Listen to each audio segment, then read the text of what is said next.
Hey everyone! Welcome back to another quick tutorial.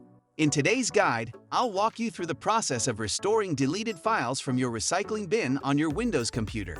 This should be a breeze, and we'll get right into it. If you have the recycling bin icon on your desktop, great! But don't worry if you don't. I'll also guide you on how to locate it. So let's dive in. If you can find the recycling bin icon, double-click on it. For Windows 7 or 8 users, keep in mind that the icon may look a bit different, more like a typical trash bin. No surprises there, but you get the idea.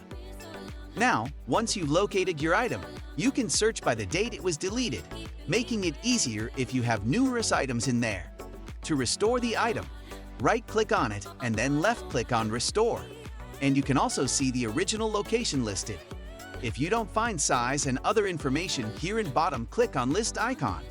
By clicking on it, you will get all information about file, their location, their size, and other useful information. Now, if you don't have the recycling bin program icon, let's address that. Start by opening the Start menu and type in Settings or left-click on the gear icon. Once in the Settings window, go to Personalization.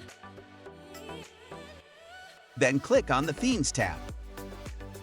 Here on right side, you are seeing Desktop Icon Settings under Related Settings. Make sure the recycling bin is checked, then Apply. That's it. Now the recycling bin should be visible on your desktop, and you can follow the steps I showed at the beginning of the tutorial. Thanks for watching this brief guide. I hope I was able to assist you, and I look forward to catching you in the next tutorial. Goodbye.